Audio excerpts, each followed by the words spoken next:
নমস্কার, বাংলা শিরা গল্পে সবাইকে জানাই স্বাগত। শুরু করছি আজকের গল্প। আজ পড়ে শোনাব প্রেমাঙ্কুর আতর্থীর লেখা গল্প গরিব। তাহলে শুরু করি।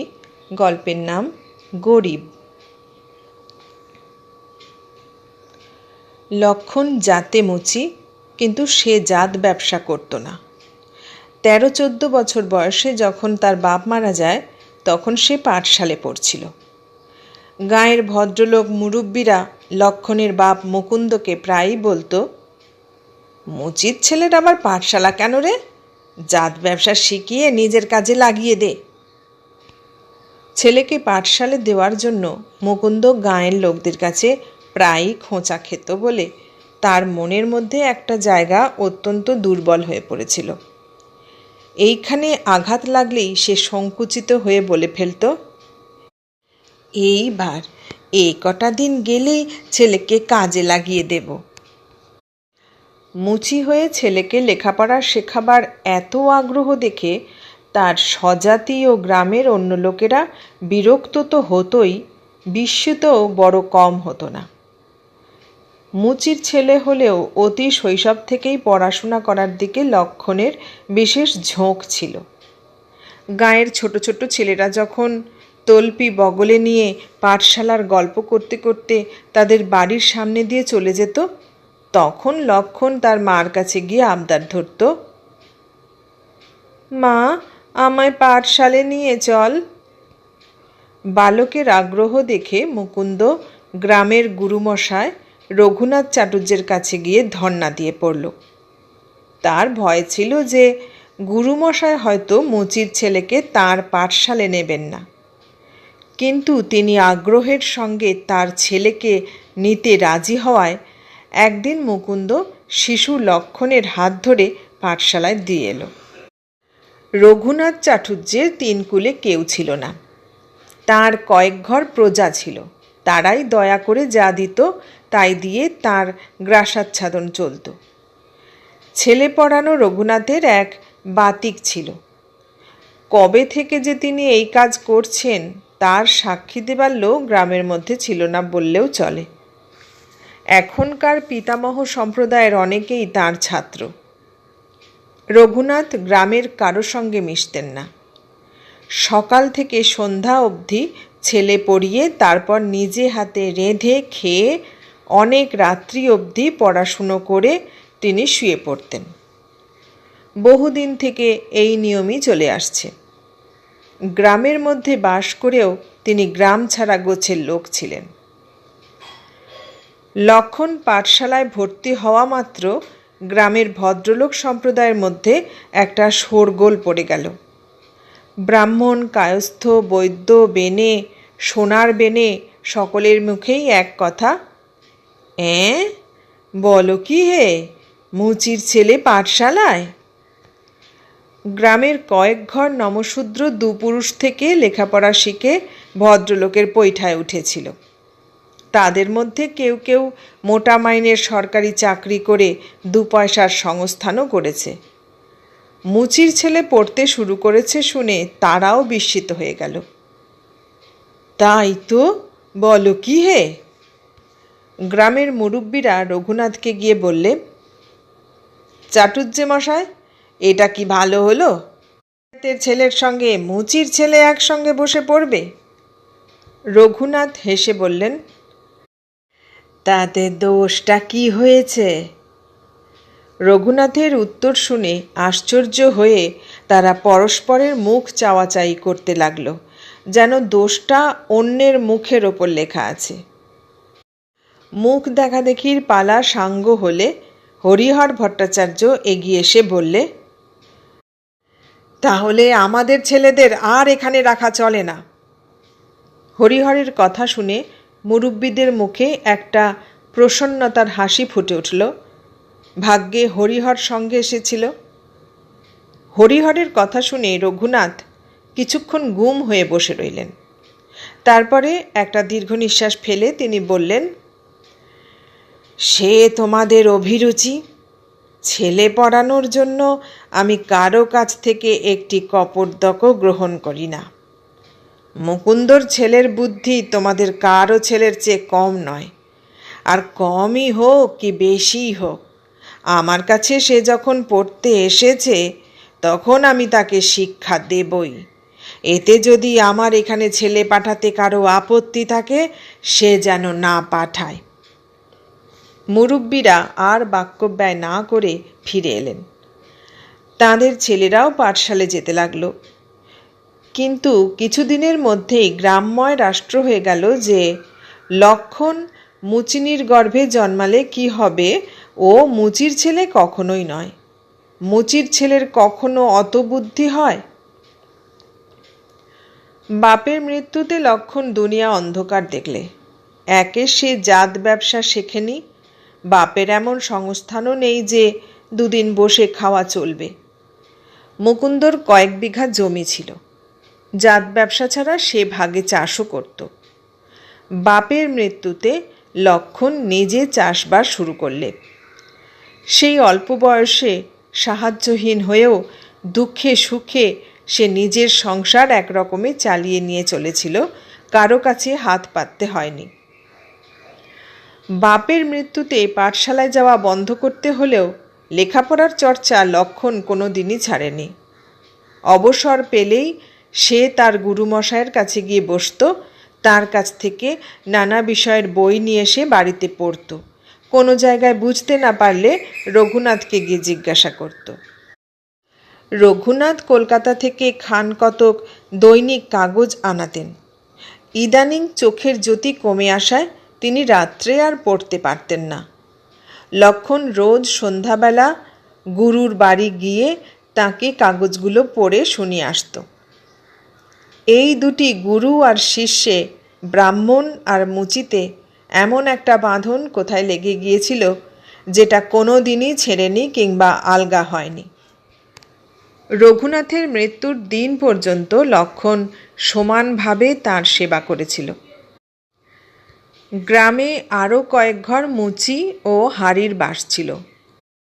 এরা জাত ব্যবসা ছাড়া সকলেই চাষবাস করত। লক্ষণ ছিল এদের মুরব্বী।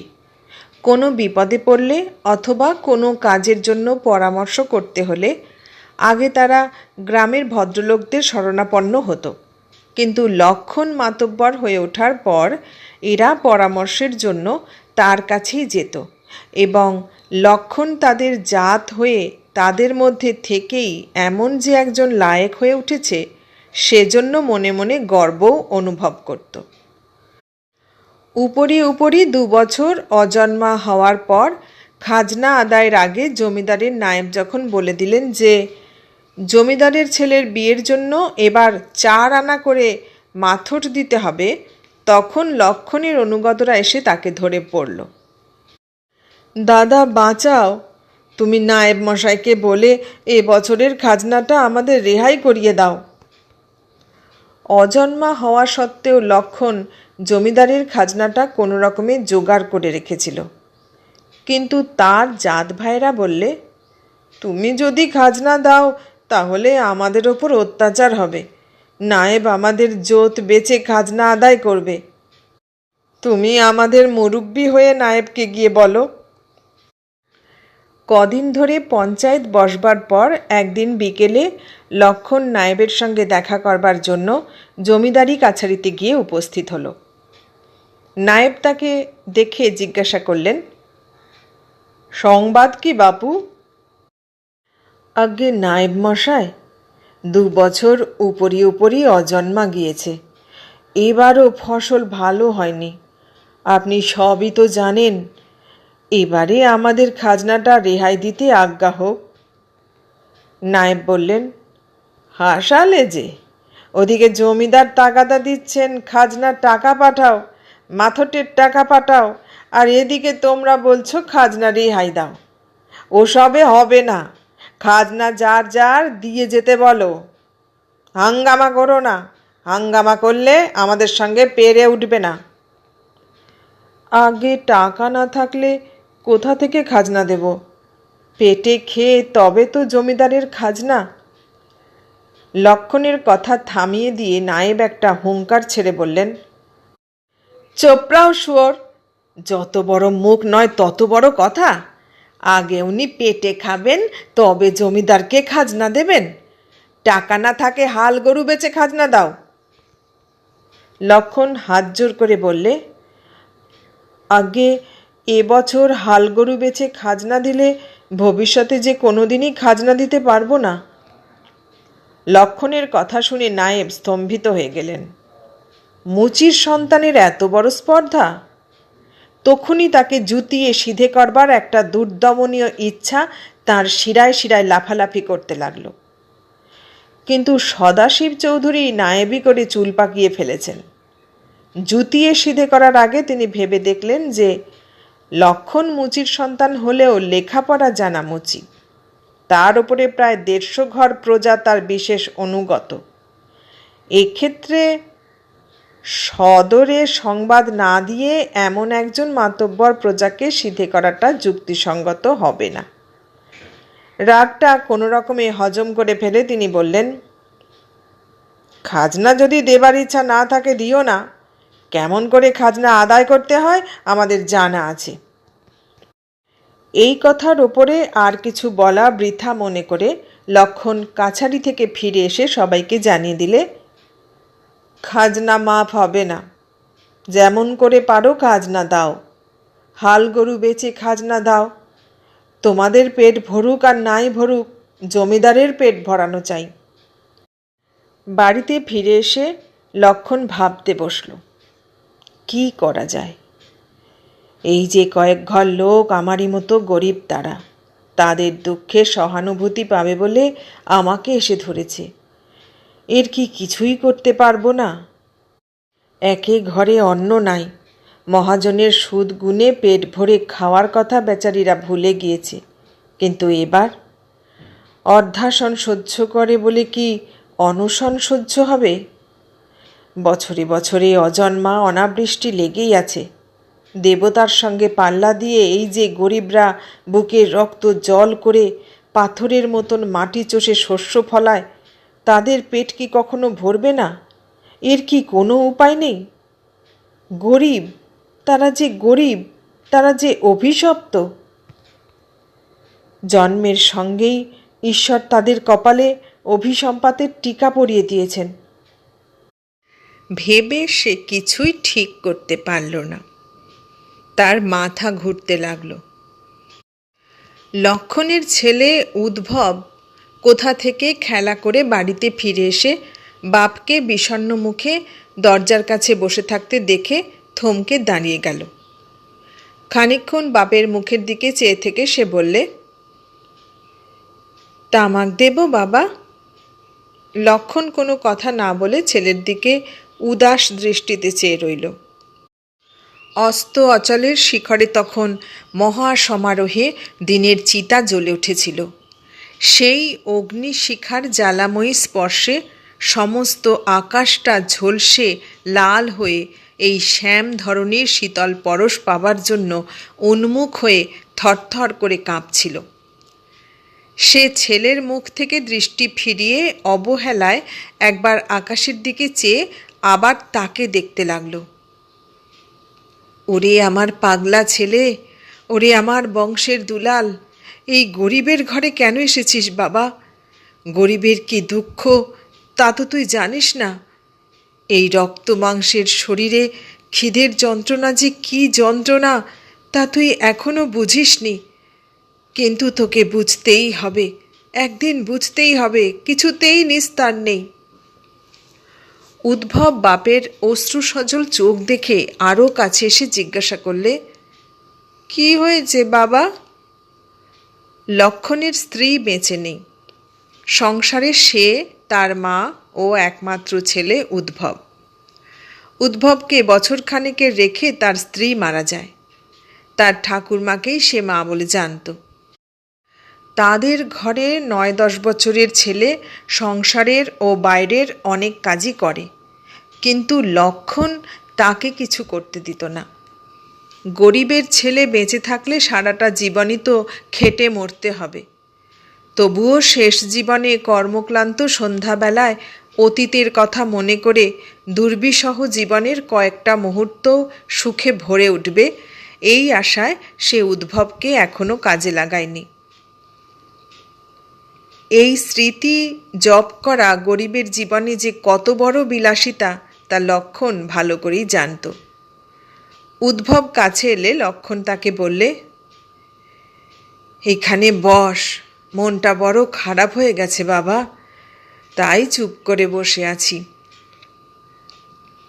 তুমি নায়েব মশাইয়ের কাছে গিয়েছিলে বাবা? হ্যাঁ, কিন্তু কিছুই হলো না।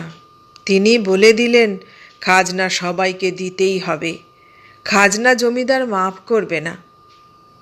উদ্ভব কিছুক্ষণ চুপ করে রইল, তারপর বললে, জমিদারের তো অনেক টাকা আছে বাবা, এইবারটি খাজনা মাপ করতে পারে না। লক্ষিন্দর কাকা বলছিল তার ঘরে এক মুঠো চাল পর্যন্ত নেই।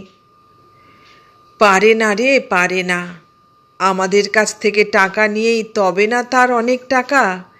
সে তো আর আমাদের মতন গতর খাটিয়ে টাকা রোজগার করে না। উদ্ভব তার শিশু যুক্তিতে এ কথার কোনো উত্তর খুঁজে না পেয়ে বাপের পাশে আরও ঘেঁষে চুপটি করে বসে রইল। তাদের চারিদিকে সন্ধ্যার অন্ধকার ক্রমেই ঘনিয়ে উঠতে লাগল। লক্ষণ তখনও ভাবছিল কি করি। উদ্ভব হঠাৎ বললে, একবার বাবুদের গিয়ে বলো না বাবা, তাদের তো অনেক টাকা আছে। লক্ষণের মনে অনেকক্ষণ থেকে এই কথাটা উঁকি মারছিল। নায়েব তো চাকর মাত্র, জমিদার ইচ্ছা করলে সবই করতে পারেন। উদ্ভবের মুখে কথাটা শুনে সে আর কোনো জবাব না দিয়ে তাকে নিয়ে বাড়ির মধ্যে চলে গেল। পরদিন সকালে লক্ষণ সবাইকে জানালে যে সে একবার জমিদারের সঙ্গে দেখা করবে, মিনতি করে বলে দেখবে, তাতে যদি কোনো ফল না হয় তাহলে কেউ 1 পয়সা খাজনা কিংবা মাথট দেবে না, প্রাণ থাকতে নয়। এতে তোমরা রাজি আছো? সবার সম্মতি নিয়ে লক্ষণ সেই দিনই জমিদারের সঙ্গে দেখা করবার উদ্দেশ্যে কলকাতায় চলে গেল। কলকাতায় গিয়ে বাবুর সাক্ষাৎ পাওয়া যে বিশেষ সোজা ব্যাপার নয়, সেটা লক্ষণের আগেই জানা ছিল। বাবুর কর্মচারীরা তার কলকাতায় আসার কারণ জানতে পারলে বাবুর সঙ্গে হয়তো দেখা নাও হতে পারে। এই ভেবে সে জমিদারের নাপিতের সঙ্গে ভাবসাব করে সকালবেলা তার সঙ্গে বৈঠকখানায় গিয়ে হাজির হলো। জমিদার রায় প্রদ্যুম্ন প্রকাশ অধিকারী সাহেব তখন সবেমাত্র ঘুম থেকে উঠে নিজের ঘরে এসে বসেছেন। রক্তচক্ষু তখনও স্বাভাবিক রং ফিরিয়ে পায়নি। লক্ষণ গিয়ে একেবারে তাঁকে সাষ্টাঙ্গে প্রণাম করে হাত জোর করে দাঁড়ালো। জমিদার একবার মুখ তুলে তার দিকে চেয়ে জিজ্ঞাসা করলেন, কে? কি চাও তুমি? লক্ষণ হাত জোর করে বললে, আজ্ঞে, আমি আপনাদেরই আশ্রিত একজন প্রজা। আমার নাম লক্ষণচন্দ্র দাস। জমিদার সবে কাল যাদবপুর তালুকের নায়েবের কাছ থেকে চিঠি পেয়েছিলেন যে বিষ্ণু গ্রামের লক্ষণ দাস নামে একজন মাতব্বর প্রজা বিদ্রোহী হয়েছে। নায়েব এ বিষয়ে কী কর্তব্য তার পরামর্শ চেয়েছিল। তিনি পত্রপাঠ তাকে জানিয়েছেন যে বিদ্রোহীকে যেমন করে পারো শায়েস্তা করো, না হলে অন্য প্রজারাও খাজনা বন্ধ করবে। লক্ষণের নাম শুনে জমিদার রক্তনেত্রে তার দিকে চেয়ে বললেন, তোমার নাম লক্ষণ মুচি? তুমি খাজনা দেব না বলেছ? লক্ষণ বললে, আগে খাজনা দেব না এমন কথা কি আমরা বলতে পারি? 2 বছর উপরি উপরি অজম্মা হয়েছে, কিন্তু আমরা ধার করে খাজনা জুগিয়েছি। এবার মহাজনও টাকা দিতে চায় না, আর বীজ ধানও নেই যে বেচে টাকা দেব। এ বছরের মতো খাজনাটা মাপ করে দিতে আজ্ঞা হয়। ভগবান আপনার। জমিদার ধমক দিয়ে বলে উঠলেন, দেখো, ছোট লোকের মুখে লম্বা লম্বা কথা শুনলে আমার পিত্তি জ্বলে যায়। উনি বলবেন তবে ভগবান আমার মঙ্গল করবেন, আস্পর্ধা দেখো না। লক্ষণ ক্ষুব্ধ স্বরে বললে, আমরা ছোট লোক, আপনাদের মর্যাদা রেখে কথা বলতে জানি না, মাফ করবেন। তারপর কি বলতে চাও? খাজনা টাজনা দেবে? হুজুর, এবারের মতো আমাদের মাফ করুন। মাফ হবে না বাপু, খাজনা আর মাথর দিয়ে দাও, সরকার তো আমায় মাফ করবে না। আগে খাজনা কোথা থেকে দেব? টাকা দূরের কথা, এক মুঠো ধান যে কারো ঘরে নেই। খাজনা না দিলে বাঁশ তুলতে হবে, জেনে রেখো। লক্ষণ আর সহ্য করতে পারছিল না।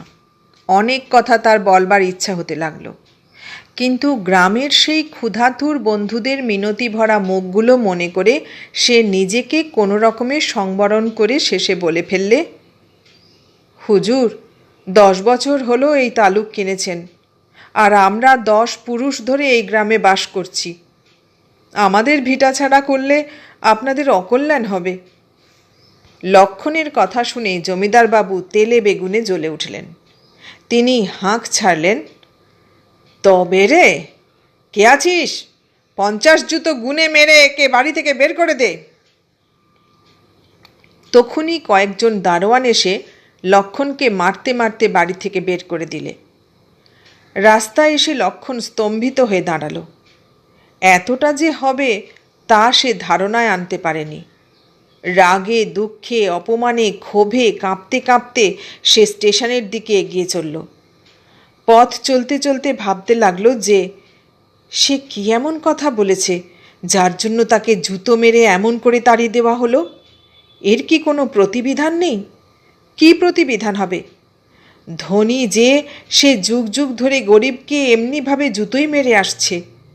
গরিবকে দলন করার প্রবৃত্তি যে তার মজ্জাগত হয়ে গিয়েছে। মানুষের প্রতি মানুষের এই যে অস্বাভাবিক ব্যবহার, এ কি বিধাতারই নিয়ম? দারুণ বিধাতা, নিষ্ঠুর বিধাতা। বাড়ি ফিরে গিয়ে দেখব যে অসহায় বন্ধুরা আমার আশায় পথ চেয়ে বসে আছে। আমাকে দেখে আশায় তাদের অন্তর উৎফুল্ল হয়ে উঠবে।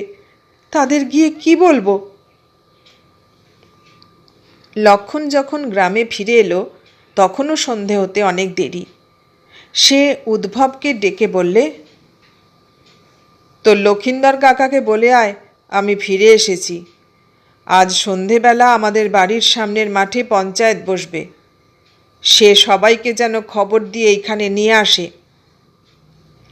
লক্ষণের মা জিজ্ঞেস করলে, জমিদার বাড়িতে গিয়ে কিছু সুবিধে করতে পারলি বাবা? কিছুই হলো না মা, তারা আমাকে মেরে অপমান করে তাড়িয়ে দিলে।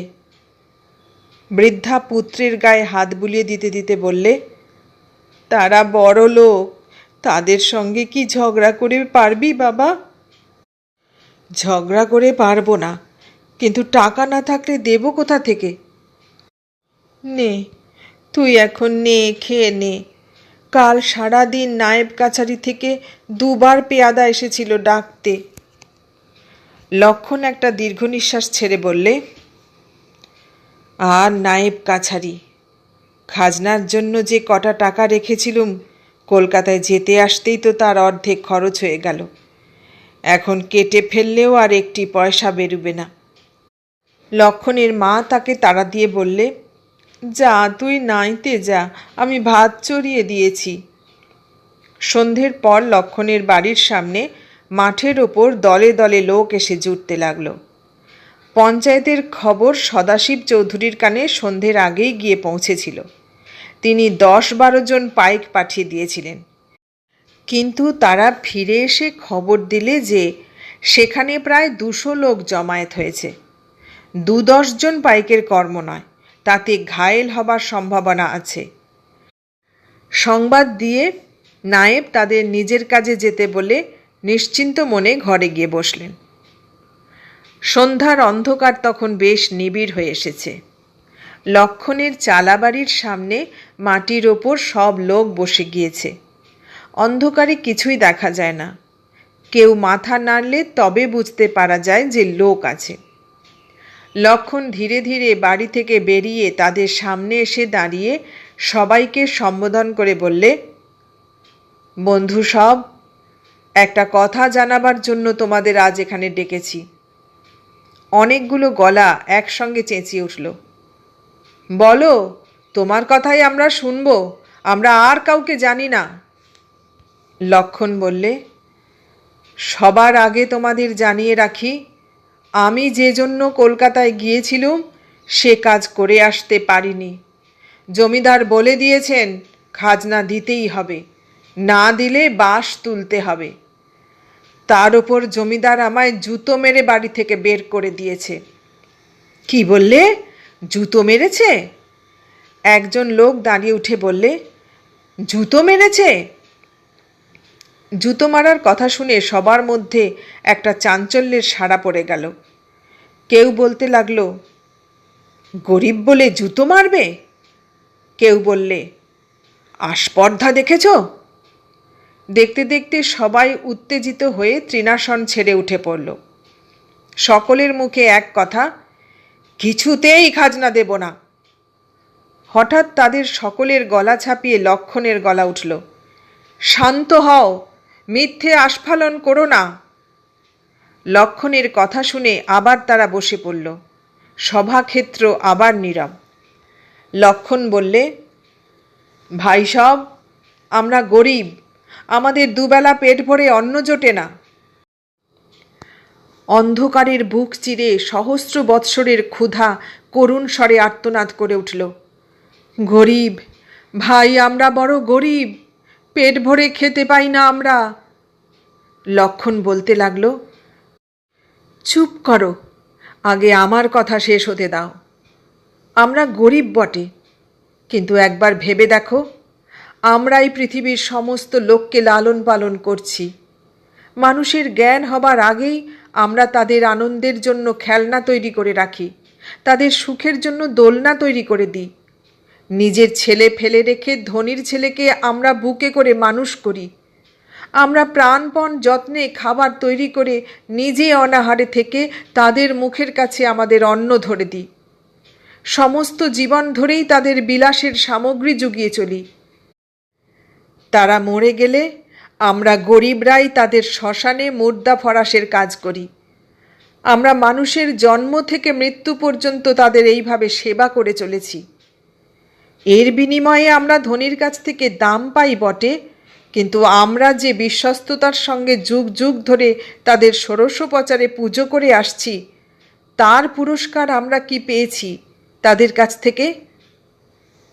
অন্ধকারের মধ্যে থেকে কে একজন লাফিয়ে উঠে বললে, জুতো, তার বদলে জমিদার তোমায় জুতো মেরেছে। অশ্রুরুদ্ধ কণ্ঠে লক্ষণ বললে, ঠিক বলেছ ভাই, আমাকে জুতো মেরে জমিদার সমস্ত গরিবকে জুতো মেরেছে।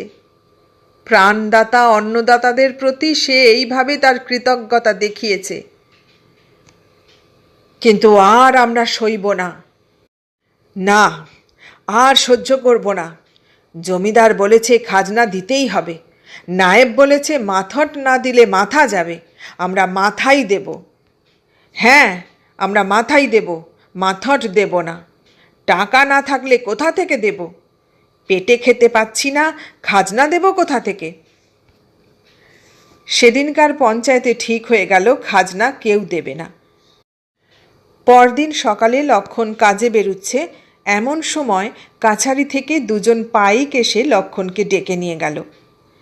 নায়েব আগেই জমিদারের কাছ থেকে হুকুম পেয়ে ঠিক হয়ে বসেছিলেন।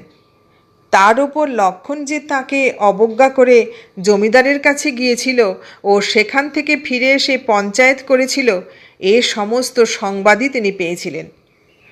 লক্ষণ আসতেই তিনি জিজ্ঞাসা করলেন, কি পঞ্চায়েতে কি ঠিক হলো? খাজনা দেবে? লক্ষণ ধীরভাবে বললে, আগে খাজনা দেবার শক্তি আমাদের নেই, সে কথা তো আগেই জানিয়েছি। নায়েব তাকে কোনো কথা না বলে হাঁক দিলেন, পদারাত। ডাক শুনে দু তিনজন যমদূতের মতো হিন্দুস্থানি এসে লক্ষণকে ঘিরে দাঁড়ালো। নায়েব বললেন, লে যাও ইসকো। হুকুম পাওয়া মাত্র তারা লক্ষণকে ধরে নিয়ে গেল। কয়েক মিনিট পরেই তার আর্তনাদে কাছারি বাড়ি ঝনঝনিয়ে উঠল। বাবা গো, মেরে ফেললে গো! দেখতে দেখতে হরিপাড়ায় ও মুচিপাড়ায় খবর রটে গেল যে জমিদারের পাইক এসে লক্ষণকে ধরে নিয়ে গেছে আর তার উপরে অমানুষিক অত্যাচার হচ্ছে। খবর পেয়ে উদ্ভব ছুটে কাছারি বাড়ি গেল। একটু দাঁড়িয়ে থাকতে না থাকতেই সে বাপের আওয়াজ পেলে, ও বাবা, গেলুম।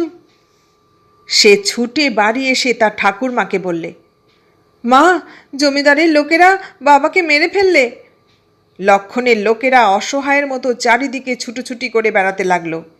কি করবে, কি করলে লক্ষণকে এই অত্যাচারের হাত থেকে বাঁচাতে পারা যায় কেউ স্থির করতে পারলে না। লক্ষণের মাকে নানা লোকে নানা কথা বলে যেতে লাগলো। কেউ বললে তাকে খুন করে মহানন্দায় ভাসিয়ে দেবে, কেউ বা বললে জমিদারের সঙ্গে কি এঁটে ওঠা যায়। লক্ষণের মা এই 80 বছর ধরে একটা দুটো করে পয়সা জমিয়ে 17টা টাকা জমিয়েছিল। বৃদ্ধা বিকেল নাগাদ টাকা সমেত সিঁদুর চুপড়িখানা নিয়ে ছুটে গিয়ে সদাশিব চৌধুরীর পায়ে ধরে দিয়ে কেঁদে পড়ল, নায়েব মশাই, এই টাকা নিয়ে আমার নখেকে ছেড়ে দাও, আর যা পাওনা থাকবে আমি বৌমার টাকা বিক্রি করে শোধ করে দেব। নায়েব গম্ভীরভাবে টাকা গুনে দেখলেন যে চুপড়িতে 17টি টাকা আছে। তিনি খাজনা, মাথট, জরিমানা ইত্যাদি হিসাবে সব কটা টাকা নিয়ে লক্ষণকে ছেড়ে দিতে হুকুম দিলেন। বৃদ্ধা আজন্ম সঞ্চিত টাকাগুলোর বদলে ছেলেকে ফিরে পেয়ে কাঁপতে কাঁপতে তাকে বুকে জড়িয়ে ধরলে। লক্ষণকে যখন ছেড়ে দেওয়া হলো তখন সে আর দাঁড়াতে পারছে না। প্রহারে সমস্ত অঙ্গ জর্জরিত, বেদনায় পা থেকে মাথা পর্যন্ত কনকন করছে।